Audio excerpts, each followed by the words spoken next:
ताज़ियादारी और मजलिस को लेकर कोविड-19 को देखते हुए सरकार की तरफ से जो गाइडलाइन आई हुई है उस पर हमारे साथ बात करने के लिए सबी फातिमा हैं।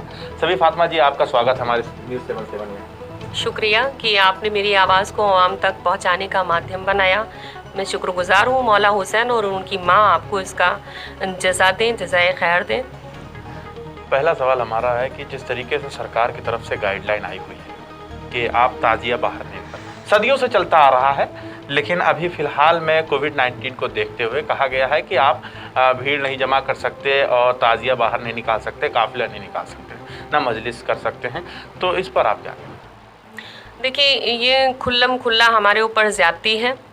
कहीं ना कहीं अगर आप देखें कि मार्च 22 मार्च जो पब्लिक कर्फ्यू लगा, उसके बाद से सभी लोगों ने, भारतवासियों ने कोविड-19 के एक्शन में लेकर के सरकार को पूरी तरह से सपोर्ट किया, चाहे वो पैसों से हो, चाहे बाहर निकलने से हो, चाहे किसी और तरीके से हो। हर तरीके से लोगों ने, यहाँ तक कि गरीबों में खाना खिलाना और तमाम चीज़ों का साथ दिया और तमाम सारे त्योहारों को नज़रअंदाज किया गया। जैसे कि शब-बरात इसलिए नज़रअंदाज किया गया क्योंकि उसमें हम अपने बुज़ुर्गों का फातिहा पढ़ने जाते हैं, हम नहीं, हमारे भाई वो भी ताज़ियेदार होते हैं। जैसे कि ये ताज़ियादारी लगातार होती चली आ रही है सदियों से, ये बात सच है, लेकिन कल्बे जवाद साहब कमिश्नर से मिलने जाते हैं, 3 घंटा वेटिंग करते हैं, फिर उसके बाद भी उनसे मुलाकात नहीं की जाती है, वो वापस चले आते हैं या मुलाकात होती है, लेकिन फिर दोबारा भी मुलाकात करने गए हैं। तो आपको क्या लगता है कि सिया धर्म के गुरु जो कल्बे जवाद, मतलब इंतज़ार करना, फिर मतलब ये कैसे, आपको किस तरीके से आप इसको देखते हैं? देखिए, मेरी बात अधूरी रह गई थी, मैं फिर आपसे कहूँगी आगे अपनी बात को रखते हुए कि पिछली सरकार में इस वक्त के हाकिमों ने ताज़ियेदारी को लेकर के बहुत सारी उल्टी सीधी बातें कही थी। उसको अगर कहीं पर रखा गया है, ख़ास करके गूगल में, तो इंशाल्लाह वो आप देख सकते हैं कि ताज़ियेदारी को लेकर के कितना बुरा कहा गया था। आज जब वो हाकिम बने हैं तो मुझे ये लगता है कि कोविड-19 का बहाना लेते हुए ये पर्सनल ताज़ियेदारी से एक बदला निकाला जा रहा है।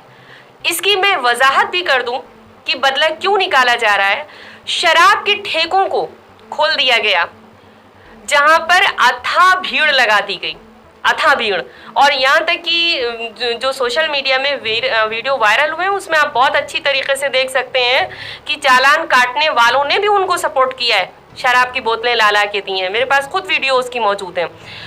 इसके सिवा आपने देखा सदन चलते रहे, शादियां हुई, और मैं क्यों ना, मेरी बात को पूरा होने दीजिए, मैं क्यों ना कहूं कि ताज़ियेदारी से बदला लिया जा रहा है। शादी के समारोह में 50 आदमियों को परमिशन है, किसी का जनाजा उठने में 50 आदमियों का परमिशन है। मैं मौजूदा वक्त की सरकार से पूछना चाहती हूं कि एक आम इंसान जब मर जाता है तो आप 30, 40, 50 लोगों को परमिशन दे रहे हैं कि वो जनाजा उठा सके। ये हमारे हुसैन इब्ने अली का जनाजा है जिसको हम रखते हैं, जो इस दुनिया से सिर्फ हक के लिए अपने आप को, अपने बच्चों को, अपने बुजुर्गों को कुर्बान करके चले गए। क्या इनका जनाजा उठाना हमारा जन्मसिद्ध अधिकार नहीं है?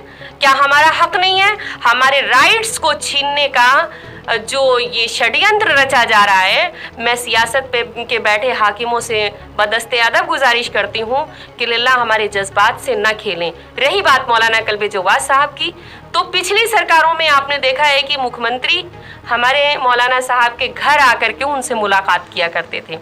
आज के दौर में एक कमिश्नर जो है वो 3-3 घंटे हमारे उलमा को अपने दरवाजे पर बिठा रहा है। हमारी आंखें बहुत अच्छी तरह से खुल गई हैं। अगर 2 दिन के अंदर हमें ताज़ियेदारी की परमिशन नहीं मिली तो मुहर्रम तो इंशाअल्लाह होगा, मुहर्रम होगा, क्योंकि इतने हुसैनियों के गले हैं जितनी इनके पास गोलियां नहीं हैं। मुहर्रम तो होगा, लेकिन 22 में इसका अंजाम गलत होगा। कश्मीर न बना लें यूपी को।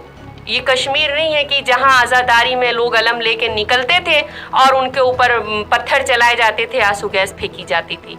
आपने रास्ते ब्लॉक कर दिए हैं, बल्लियां लगा दी हैं, ठीक है, आपको जो करना है वो कर लीजिए, लेकिन मैं आपसे पूछती हूँ कि अगर किसी का बाप मौजूदा वक्त की सरकार में बैठे हुए किसी भी आदमी का, मैं पूछती हूँ कि अगर कोई अपना मर जाए तो क्या उसका अंतिम संस्कार नहीं होगा?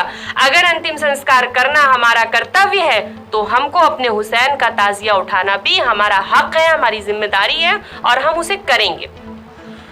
मैं निकल रहा था, 4 लोग बात कर रहे थे। वो लोग कह रहे थे कि अच्छा हुआ ये अज़ादारी पर सरकार की तरफ से रोक लगा दी गई, क्योंकि इन्हीं के लोग ज़्यादातर वोट देने के समय सबसे ज़्यादा कतार में थे बीजेपी के साथ में। अच्छा हुआ, ऐसा कह रहे थे। तो इस पर आरोप लगाना तो आम बात है, लेकिन आप इस पर क्या करें? मैं ऐसे लोगों को कोई भी जवाब देके पॉपुलर करना नहीं चाहती, इसलिए क्योंकि ये बहुत ही घटिया सोच है।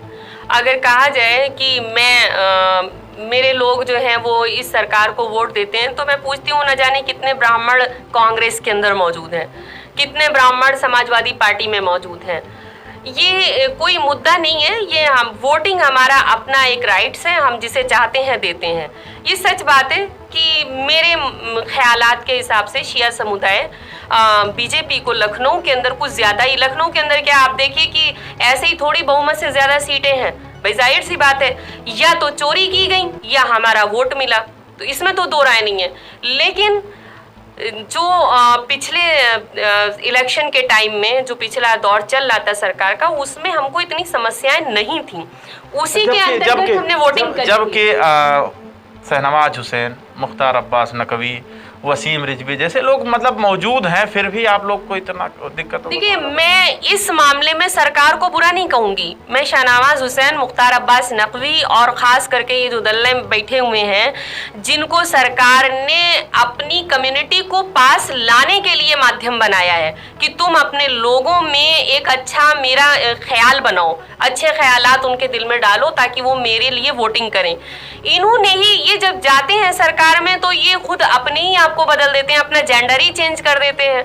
तो ये इनकी प्रॉब्लम इनकी है, सरकार की नहीं है।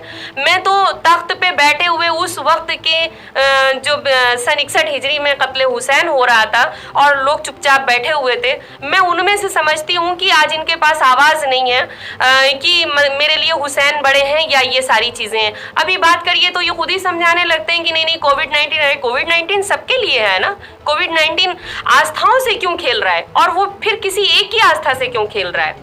आपने आखिर जन्माष्टमी, गणेश चतुर्थी और मुहर्रम को एक साइड में ला करके और एक बहुत बड़ा षड्यंत्र रच लिया। क्या इससे पहले जो बसों में लोग बैठ रहे हैं, क्या ये गलत नहीं है? इससे लोग नहीं मर रहे हैं? या आपको गरीब जनता का ख्याल नहीं है? मेरा सवाल है, अगर गरीब जनता लेकिन देखिए, सवाल बनता है एक छोटा सा। कल 19 लोगों की डेथ हुई है इसी लखनऊ में कोरोना के चलते, यानी कोरोना से उनकी डेथ हुई है। अब लखनऊ में ही आप इस तरीके से मांग कर रही हैं सरकार से, तो ऐसे मौके पर ज़रूरी है ज़िंदगी को दांव पे लगाना? अगर आप शिया समुदाय की एडवाइजरी देखेंगे या हमारी मांग देखेंगे तो हमने कभी भी नाजायज़ मांग नहीं करी। हमने एक ही मांग करी कि हमारे जो जुलूस है वो कोविड-19 की गाइडलाइन के तहत निकाले जाएं। 100 आदमी, 50 आदमी सरकार उनके नामनेट कर दे, चाहे वो आलिम दीन के नाम हो जाए, वो उसे निकालें। आम पब्लिक बाहर नहीं जाएगी। सैनिटाइजर, साबुन या जो और चीज़ें हैं, थर्मामीटर है, उसके बुद्धिजीवी में आते हैं आप। फिर मैं अपनी बात पर आ रही हूँ कि शादी के समारोह में 50 आदमियों को आप इजाज़त दे रहे हैं और हुसैन इब्ने अली की मजलिस में आप जो है मात्र 5 आदमियों को इजाज़त दे रहे हैं, तो इसका मतलब है कि आपके दिल में गंदी राजनीति चल रही है। वरना कोविड-19 अगर हुसैन की मजलिस में है तो शादी के समारोह में भी है, जनाजे में भी है, अस्पतालों में भी है, बसों में भी है, रिक्शों पर भी है और शराब खानों में भी है।